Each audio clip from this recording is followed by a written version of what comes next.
जो इख्तिदार में है ये तो पहले दिन इस लायक नहीं था कि इस मुल्क के इख्तिदार में आता, मगर ये जो दूसरे हैं ये दूध में धुले हुए हैं। वो तौहीन रिसालत के मुजरिमों की पुष्ट पनाही करने वाले जरदारी टोला, वो गाजी मुमताज हुसैन कादरी शहीद को फंदे पे चढ़ाने वाला बेगैरत नवाज शरीफ, वो आसिया मलूनों का भगाने वाला बेगैरत इमरान खान, वो खत्म नबूवत के हलफ में तब्दीली करने वाला बेगैरत डीजल,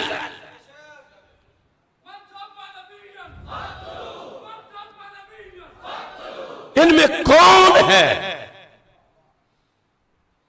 है जो हकदार हो इस मुकद्दस मुल्क के ईवान में बैठने का?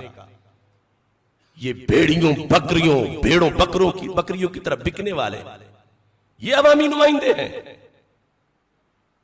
जिधर कोई बोली लगाता है उधर ही चले जाते हैं। मेरा मुतालबा है मुल्क के मुक्तदर इदारों से इन सब को ईवान से दफा किया जाए। इनमें कोई भी ऐसा नहीं कि जो इस मुल्क की हुक्मरानी के काबिल हो। अपने अपने वक्त के ये सारे फिरौन हैं, सारे यजीद हैं, अमेरिका की कठपुतलियां हैं,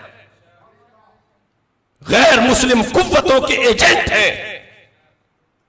हमने इलेक्शन में भी कहा था, शायद तुम्हें याद हो या ना याद हो, मगर ये कौम पता नहीं कैसी है, इन्हें मुहासबा करना आता ही नहीं। अब मुहासबा करती कौम तो कौम का हक था। अपोजिशन ने तो उस इख्तिदार में आने वाले यजीद को मौका दिया बच जाने का। लोगों ने पूछना था महंगाई क्यों है, लोगों ने पूछना था ये करप्शन क्यों है, तूने वादा किया था, कहां गए तेरे वादे। इन्होंने उसको मजलूम बना दिया है, मौका दे दिया है फिर आने के लिए कि वो बोलता रहे, लोगों को गुमराह करता रहे। लिहाजा ये एक ही खोटे सिक्के की रुख है और वो अवाम जो फिर बेवकूफों की तरह इनके साथ चल पड़ते हैं वो खुद फरेबी में है, हैवान है।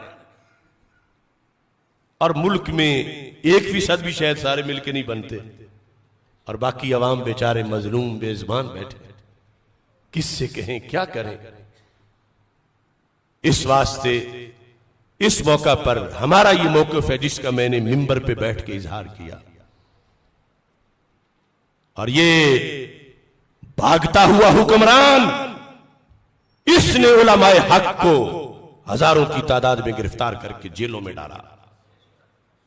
वो नवाज शरीफ शैतान, उसने अपने अहद में हमारे डी चौक एक धरने के मौका पर 5000 कारकुनान हमारे जेलों में डाले। लब्बैक पर पाबंदियां लगाने वाले चश्मे फलक ने देखा बैत हो रहे, हम पे पहरे लगाने वाले, मसाजिद का तकद्दुस पामाल करने वाले, उलमा के घरों पे छापे मारकर उनके पर्दा के मामलात डिस्टर्ब करने वाले, आशिकाने रसूल सल्लल्लाहु अलैहि वसल्लम का खून बहाने वाले, खा फैजाबाद में बहाए या बाद वाले, ये सब मुजरिम हैं, तबाह हो जाएंगे, फना हो जाएंगे। लब्बैक या रसूल अल्लाह का नारा फिर भी गूंजता रहेगा।